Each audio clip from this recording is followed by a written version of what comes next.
ஆண்டவராகிய இயேசு கிறிஸ்து நாமத்தினாலே உங்கள் யாவருக்கும் நண்பின் வாழ்த்துக்களை தெரிவித்துக் கொள்கிறேன். மீண்டுமாக இயேசுவை நோக்கி என்கின்ற இந்த நிகழ்ச்சியின் மூலமாக உங்கள் யாவரையும் சந்திப்பதிலே மிகுந்த மகிழ்ச்சி அடைகிறேன். ஆண்டவரை நான் ஸ்தோத்தரிக்கிறேன். தொடர்ச்சியாக ஆண்டவருடைய கிருபையை குறித்து நாம் தியானித்து கொண்டு இருக்கிறோம். இந்த நாளிலும் கூட சற்று நேரம் தியானிக்கும்படியாக தெரிந்து கொண்ட வேத வசனம் புலம்பலின் புஸ்தகம் 3வது அதிகாரம் 22வது வசனம்.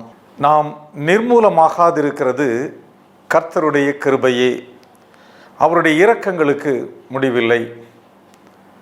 ஒரு விசை தலைகளை தாழ்த்தி கண்களை மூடி இந்த வசனத்தின் மூலமாக ஆண்டவர் நம்மோடு கூட பேசும்படியாக அவரை நோக்கி பார்ப்போம்.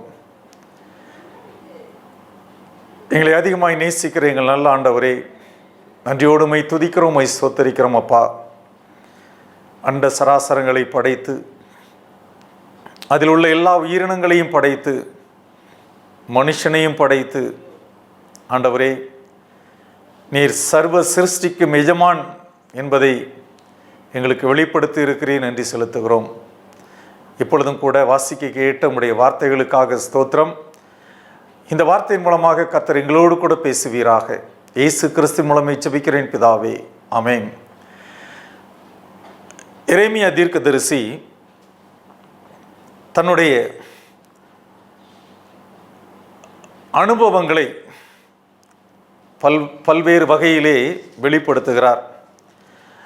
புலம்பல் 1வது அதிகாரத்திலிருந்து நாம் வாசித்து பார்ப்போம் என்று சொன்னால், இஸ்ரவேல் ஜனங்களினுடைய நிலைகளை குறித்து மிக அதிகமாக தேவனுடைய அந்த கரிசனையை குறித்து, தேவன் எவ்வளவு அதிகமாக இந்த இஸ்ரவேல் ஜனங்கள் மீது அன்பு வைத்திருந்தார், கரிசனை வைத்திருந்தார். ஆனால் இந்த ஜனங்கள் தாங்களை எப்படி கேடான வழிகளுக்கு நடத்தி சென்றார்கள் என்பதை குறித்து இந்த புலம்பலின் புத்தகத்திலே எரேமியா தீர்க்கதரிசி அதிகமாக வெளிப்படுத்துகிறார். ஆனாலும் கூட இந்த 3வது அதிகாரம் 22வது வசனத்திலே வாசிக்கின்ற பொழுது, நாம் நிர்மூலமாகாமல் இருக்கிறது கர்த்தருடைய கிருபையே. அடிமைத்தனத்திற்கென்று அநேகர் இஸ்ரவேல் தேசத்திலிருந்து பாபிலோன் தேசத்திற்கு அழைத்து செல்லப்படுகிறார்கள்.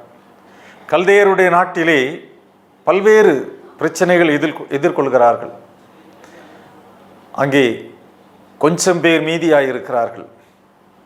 அந்த மீதியாயிருக்கிறவர்கள் தங்களுடைய பலத்தினாலும் அல்ல, பராக்கிரமத்தினாலும் அல்ல, ஆண்டவருடைய கிருபையினாலே இருக்கிறார்கள் என்பதைத்தான் இங்கே எரேமியா தீர்க்கதரிசி வெளிப்படுத்துகிறார். நாம் நிர்மூலமாகாமல் இருக்கிறது கர்த்தருடைய கிருபை. ஆம், ஏனென்றால் அவ்வளவு துரோகம் இந்த இஸ்ரவேல் ஜனங்கள் எகிப்தின் அடிமைத்தனத்திலிருந்து தங்களை மீட்டெடுத்து வந்த அந்த ஆண்டவரை வெகு சீக்கிரமாக மறந்து போய் தங்களுக்கென்று விக்கிரகங்களை உருவாக்கி கொண்டார்கள். ஒரு கன்றுக்குட்டியை உருவாக்கி, இந்த கன்றுக்குட்டி தான் தங்களை எகிப்து தேசத்திலிருந்து விடுதலையாக்கி கொண்டு வந்தது என்று அந்த கன்றுக்குட்டியை வணங்கினார்கள். அந்த கன்றுக்குட்டிக்கு முன்பாக பலி செலுத்தினார்கள், ஆடி பாடினார்கள் என்று வேதத்திலே நாம் வாசிக்கிறோம். வெகு சீக்கிரமாகவே தங்களுடைய நாயகரை மறந்து போனார்கள். எகிப்து தேசத்திலிருந்து தங்களை விடுதலையாக்கி கொண்டு வந்த தங்களுடைய தேவனை மறந்து போனார்கள். கானான் தேசத்திலே கர்த்தர் வாக்கு கொடுத்தபடி அருமையான ஒரு தேசம் அவர்களுக்கு கொடுக்கப்பட்டது. தேனும் பாலும் ஓடுகின்ற தேசம். அந்த தேசத்திலே வாழ்ந்து கொண்டிருந்த பொழுது மீண்டுமாக விக்கிரக தோப்புகளை உருவாக்கினார்கள். தேவனை மறந்த அந்நிய தேவர்களை சேவிக்க ஆரம்பித்தார்கள். ஆண்டவர் பிரஜாதி ராஜாக்களினுடைய கைகளிலே மீண்டுமாக ஒப்பு கொடுத்தார். எருசலேம் அங்கே தீக்கிரையாக்கப்பட்டது, அதன் அலங்கும் இடிக்கப்பட்டது, தேவாலயம் சூறையாடப்பட்டது. மோசமான ஒரு சூழ்நிலை. வசனம் என்ன சொல்லுகிறது? எரேமியா 1வது அதிகாரம், எரேமியாவின் புலம்பல் 1வது அதிகாரம் 1வது வசனம் என்ன சொல்கிறது? ஐயோ, ஜனம் பெருத்த நகரி தனிமையாக உட்கார்ந்திருக்கிறாளே, விதவைக்கு ஒப்பானாலே, ஜாதிகளில் பெரியவளும் சீமைகளில் நாயகிமாயிருந்தவள் கப்பம் கட்டுகிறவளானாலே. ஆம், எவ்வளவு சிறப்பான ஒரு வாழ்க்கை ஆண்டவர் அமைத்து கொடுத்தார். அந்த ஆண்டவரை மறந்து அந்நிய தேவர்களை நமஸ்கரிக்க சேவிக்க தலைப்பட்ட பொழுது ஆண்டவர் இப்படிப்பட்ட சூழ்நிலைக்குள்ளாக அழைத்து செல்கிறார். ஆனாலும் ஒரு நம்பிக்கை, என்ன நம்பிக்கை? நாம் நிர்மூலமாகாமல் இருக்கிறது கர்த்தருடைய கிருபையே, அவருடைய இரக்கங்களுக்கு முடிவில்லை. ஆம், இந்த உலகத்திலே நாம் நிற்பதும் நிர்மூலமாகாமல் இருப்பதும் கர்த்தருடைய கிருபை. இந்த கிருபையை நாம் பெற்றுக்கொள்ளத்தான் அழைக்கப்பட்டிருக்கிறோம். இந்த கிருபையை நாம் பெற்றுக்கொள்ள வேண்டும். இந்த கிருபையை பெற்றுக்கொள்ள நாம் என்ன செய்ய வேண்டும்? அதைத்தான் சங்கீதக்காரனாகிய தாவீதினுடைய வாழ்க்கையிலிருந்து நாம் கற்றுக்கொள்கிறோம். தாவீதின் வாழ்க்கையிலே பல காரியங்களை நாம் அறிந்து கொண்டாலும் முக்கியமான ஒரு காரியத்தை நாம் அறிந்து கொள்ள வேண்டியது அவசியமாக இருக்கிறது. 69வது சங்கீதத்திலே, மன்னிக்கவும், 89வது சங்கீதத்திலே 49வது வசனத்தை நாம் வாசித்தோமானால் அங்கே ஒரு காரியம் சொல்லப்பட்டிருக்கிறது. என்ன காரியம்? நான் வாசிக்கிறேன் பாருங்கள். 89வது சங்கீதம் 49வது வசனம். ஆண்டவரே, நீர் தாவீதுக்கு உம்முடைய உண்மையை கொண்டு சத்தியம் பண்ணின உமது பூர்வ கிருபைகள் எங்கே?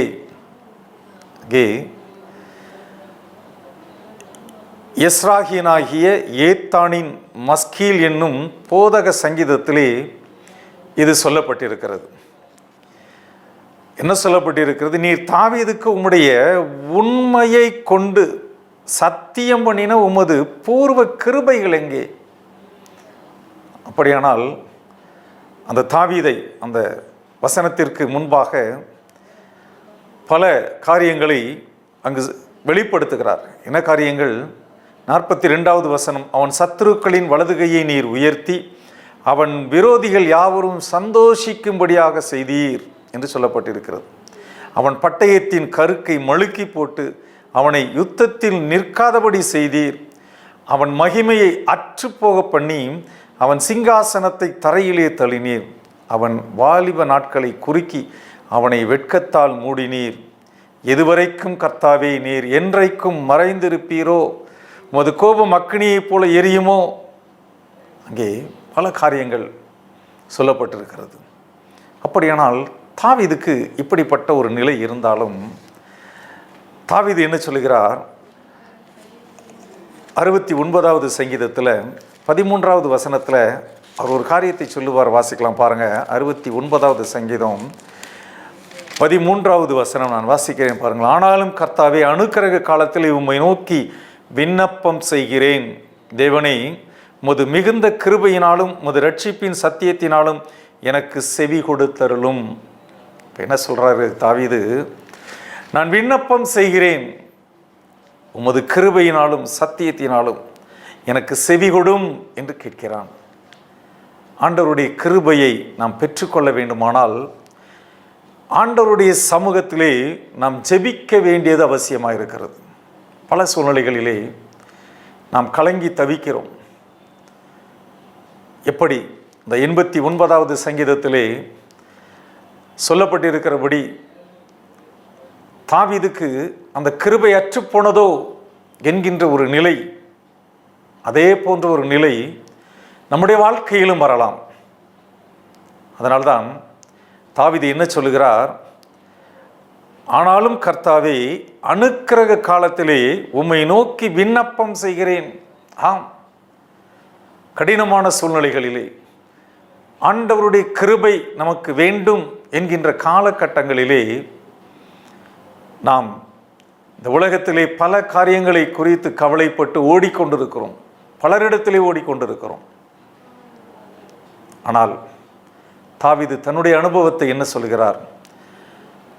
உம்மை நோக்கி விண்ணப்பம் செய்கிறேன் என்று சொல்லுகிறார். அப்படியானால் இந்த கிருபையை பெற்றுக்கொள்ள வேண்டும் என்று சொன்னால் நாம் செய்ய வேண்டிய மிக முக்கியமான ஒரு காரியம் என்ன என்று சொன்னால், ஆண்டவருடைய சமூகத்திலே நாம் ஜெபிக்க வேண்டும், விண்ணப்பிக்க வேண்டும். 55வது சங்கீதம் 17வது வசனத்தில் தாவீது சொல்லுவார் பாருங்க, 55:17 அந்தி சந்தி மத்தியான வேளைகளிலும் நான் தியானம் பண்ணி முறையிடுவேன், அவர் என் சத்தத்தை கேட்பார். தாவீதினுடைய வாழ்க்கையில் ஒரு மிகப்பெரிய ஒரு அனுபவத்தை அங்கே சொல்றார். அந்தி சந்தி மத்தியான வேளை, இந்த 3 வேளையும் அவர் என்ன செய்வாராம் பாருங்க, நான் தியானம் பண்ணி முறையிடுவேன். நல்லதான் தாவீது சொல்வார். கர்த்தருடைய வேதத்தில் இரவும் பகலும் தியானமாக இருக்கிற மனுஷன் வாக்கியவான் என்று சொல்லுவார். ஆம், தியானம் பண்ணி முறையிடுவேன். ஆண்டவருடைய சமூகத்திலே அவருடைய வார்த்தைகளை தியானித்து விண்ணப்பம் செய்ய வேண்டும், ஜெபிக்க வேண்டும். அந்த ஜெபம் கிருபையை நம்மிலே பெருக பண்ணும். ஆண்டவருடைய கிருபையை நாம் அதிகமாக எதிர்நோக்கி கொண்டிருக்கிற சூழ்நிலையிலே, அந்த காலகட்டத்திலே நாம் செய்ய வேண்டிய மிக முக்கியமான ஒரு காரியம் ஜெபிக்க வேண்டும். அங்கே தாவீது அந்தி சந்தி மத்தியான வேளை 3 வேளைகளிலும் அவர் ஜெபித்தார் என்பதை நாம் வேதத்தில் இருந்து அறிந்து கொள்ள முடிகிறது. அவருடைய கிருபையை பெற்றுக்கொள்ள வேண்டுமானால் ஜெபிக்கின்ற அனுபவம் நமக்கு வேண்டும். தானியேலின் வாழ்க்கையிலே என்ன நடந்தது என்பது நமக்கு தெரியும். அரசனிடம் மட்டுமே முறையிட வேண்டும், ராஜாவினிடத்திலே மட்டுமே முறையிட வேண்டும் என்கின்ற ஒரு கட்டளை பிறப்பிக்கப்பட்டது. அந்த உத்தரவு ராஜாவினாலே கையெழுத்திடப்பட்டு விட்டது என்று அறிந்திருந்த போதிலும் தான் முன்பு செய்து வந்தபடியே எருசலேமுக்கு நேராக பலகணிகள் திறந்திருக்க அவன் ஜெபித்தான் என்பதை வேதத்திலே வாசிக்கிறோமே. மிகவும் இக்கட்டான ஒரு சூழ்நிலை. தானியேல் 6வது அதிகாரத்திலே நாம் அதை வாசிக்கிறோமே. அங்கே சொல்லப்பட்டிருக்கிற ஒரு காரியம் என்ன? மிக முக்கியமான ஒரு காரியம். ராஜாவினிடத்திலே மட்டுமே விண்ணப்பம் செய்ய வேண்டும், வேறு யாரிடத்திலும் விண்ணப்பிக்க கூடாது என்கின்ற ஒரு சூழ்நிலை வந்த பொழுது வசனம் சொல்லுகிறது, தான் முன்பு செய்து வந்தபடியே, அந்த கட்டளை பிறப்பிக்கப்படும் முன்பதாகவே இந்த தானியேல் செய்து வந்த காரியம் 3 நேரம் ஆண்டவருடைய சமூகத்திலே அவன் ஜெபித்து வந்தான். அதை வழக்கமாக அவன் வைத்திருந்தான் என்பதை நாம் வாசித்து அறிகிறோம். அப்படியானால் இந்த தாவீதினுடைய வாழ்க்கையிலே இக்கட்டான சூழ்நிலை தான். ஜெபிப்பதற்கே தடை வருகின்ற அந்த நேரத்திலும் ஆண்டவரை நோக்கி விண்ணப்பம் பண்ணினான். என்ன நடந்தது என்பது நம்ம எல்லோருக்கும் நன்றாக தெரியும். சிங்கக்கபி தூக்கி கொண்டு போட்டார்கள். ஆனாலும் சிங்கங்களினுடைய வாயை தேவன் கட்டி போட்டார். வசனம் அப்படித்தான் சொல்லுகிறது. ராஜா அவர் அதிகாலையுமே எழுந்து வந்து பார்க்கிறார், கேட்கிறார் தானியேலினிடத்திலே, சிங்கங்களினுடைய வாய்களுக்கு தப்புவிக்க தேவன் வல்லவராயிருந்தாரா? ஆம், வல்லவராயிருந்தார். ஏனென்று சொன்னால் அவருடைய கிருபை பெரியது. தம்மிடத்தில் விண்ணப்பம் செய்கிறவர்களுக்கு, தன்னிடத்தில் வேண்டுதல் செய்கிறவர்களுக்கு, தம்மை நோக்கி ஜெபிக்கிற ஒவ்வொருவருக்கும் அவருடைய கிருபை ஒவ்வொரு நாளும் அவர்களை வழிநடத்துகிறது. எனக்கு அருமையான தேவஜனமே, ஆண்டவருடைய கிருபை அது நமக்கு அவசியமான ஒன்றாக இருக்கிறது. நாம் நிர்மூலமாகாமல் இருப்பது அவருடைய கிருபை. உலகத்திலே நாம் எதிர்கொள்ளுகின்ற பல காரியங்கள் உண்டு. இந்த நேரத்தில் என்ன நடக்கும் என்பது நமக்கு தெரியாது. ஆனாலும் நாம் ஜீவனோடு இருக்கிறோம் என்று சொன்னால், நாம் நிர்மூலமாகாமல் இருக்கிறோம் என்று சொன்னால், அவருடைய கிருபை, அந்த கிருபை ஒவ்வொரு நாளும் நமக்கு தேவை. ஏனென்றால் இந்த உலகம் பொல்லாங்கானதாக இருக்கிறது. எந்த நேரத்தில் எது நடக்கும் என்பது தெரியாது. அப்படிப்பட்ட மோசமான ஒரு சூழ்நிலைக்குள்ளாக இந்த உலகம் இருக்கிறது. இந்த உலகத்தின் அதிபதியான பிசாசானவன் கர்ச்சிக்கிற சிங்கம் போல வகை தேடி சுற்றித் திரிந்து கொண்டிருக்கிறான், எவனை விழுங்கலாம் என்று. அவனுடைய வாய்க்கு இரையாகாமல் தப்பிக்க வேண்டும் என்றால், நாம் நிர்மூலமாகாமல் இருக்க வேண்டுமானால் தேவனுடைய கிருபை நமக்கு வேண்டும். அந்த தேவனுடைய கிருபையை பெற்றுக்கொள்ள வேண்டுமானால் ஒவ்வொரு நாளும் ஜெபிக்கின்ற அனுபவம் நமக்கு வேண்டும். சற்று நம்முடைய வாழ்க்கையை நாம் யோசித்து பார்ப்போம். நம்முடைய வாழ்க்கையில் ஒவ்வொரு நாளும் தாவீதைப் போல அந்தி சந்தி மத்தியானங்களிலே நாம் ஜெபிக்கிறோமா? தானியேலைப் போல எப்படிப்பட்ட சூழ்நிலையாக இருந்தாலும் தான் முன்பு செய்து வந்தபடியே 3 நேரம் ஆண்டவரை நோக்கி ஜெபித்தானே, அதே போல ஒரு ஜெப வாழ்க்கை நம்மிடத்திலே காணப்படுகிறதா? இயேசுவை நோக்கி பார்ப்போம். உம்முடைய கிருபை எனக்கு வேண்டும் என்றால் ஒவ்வொரு நாளும் உம்மை நோக்கி ஜெபிக்க வேண்டும் என்று உம்முடைய வேதத்திலே தாவீது மூலமாக, தானியேலின் மூலமாக எங்களுக்கு கற்றுத்தந்தீரே ஆண்டவரே. உம்மை நோக்கி ஒவ்வொரு நாளும் ஜெபித்து உம்முடைய கிருபையை பெற்றுக்கொள்ள எங்களுக்கு உதவி செய்யும் என்று அந்த இயேசுவை நோக்கி பார்ப்போமா? தலைகளை தாழ்த்துவோம், கண்களை மூடுவோம், இயேசுவை நோக்கி பார்ப்போம். கிருபையில் ஐஸ்வர்யம் உள்ள எங்கள் நல்ல ஆண்டவரே, இந்த நல்ல நேரத்திற்காக நன்றியோடுமை துதிக்கிறோம், ஸ்தோத்தரிக்கிறோம். ஆண்டவரே, நாங்கள் நிர்மூலமாகாமல் இருப்பது உம்முடைய கிருபை.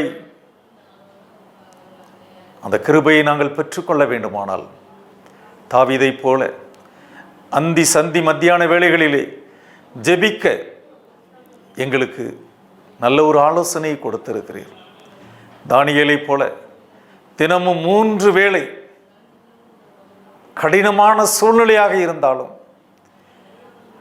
தேவனை நோக்கி ஜெபிக்க கூடாது என்று கட்டளை பிறப்பிக்கப்பட்டிருந்தாலும், அது எந்த சூழ்நிலையாக இருந்தாலும் உம்மை நோக்கி ஜெபிக்க வேண்டும் என்பதை தானியேலின் வாழ்க்கை மூலமாக கர்த்தர் எங்களுக்கு ஞாபகமூட்டி இருக்கிறீரே, நன்றி செலுத்துகிறோம். நாங்கள் நிர்மூலமாகாமல் வாழ்ந்திருக்க ஒவ்வொரு நாளும் உடைய கிருபை எங்களுக்கு தேவைப்படுகிறது. அந்த கிருபையை உடைய சமூகத்தில் ஜெபித்து பெற்றுக்கொள்ள கர்த்தர் எங்களை அழைத்திருக்கிறீர். இதோ தலைகளை தாழ்த்தி கண்களை மூடி உம்மை நோக்கி கொண்டிருக்கிற, உம்மை நோக்கி ஜெபித்து கொண்டிருக்கிற ஒவ்வொருவருக்கும் பரத்திலிருந்து கிருபையை, ஒத்தாசை அனுப்பி ஆசீர்வதிப்பீராக. உலகத்தின் பல்வேறு விதமான பாடுகளுக்கும் விலைக்கு பாதுகாத்துக் கொள்வீராக. பல்வேறு விதமான பிரச்சனைகளில் இருக்கலாம் ஆண்டவரே, கடன் பிரச்சனைகளோடு கூட, குடும்பத்தில் ஏற்படுகின்ற பல்வேறு விதமான பிரச்சனைகளோடு கூட இதோ உம்மை நோக்கி பார்த்து கொண்டு இருக்கலாம். உம்முடைய கிருபையை அனுப்பி ஒவ்வொருவரையும் தாங்கும்படியாக ஜெபிக்கிறேன் ஆண்டவரே. ஆண்டவரே,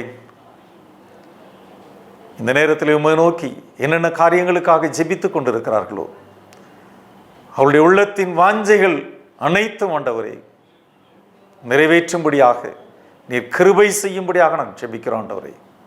நீரே பொறுப்படுத்து ஒவ்வொருடைய வாழ்க்கையிலும் நன்மையும் கிருபையும் ஒவ்வொரு நாளும் தொடரும்படியாக உடைய கிருபையினாலே தாங்கி வழி நடத்துவீராக. துதி கனமகிமை எல்லாவற்றையும் உமக்கே செலுத்துகிறோம். மீட்பர் இரட்சகருமாகிய இயேசு கிறிஸ்துவின் மூலமே தாழ்மையோடு ஜெபிக்கிறோம் பிதாவே, ஆமேன். கர்த்தர் உங்களை ஆசீர்வதிப்பாராக. ஆமேன். God bless you.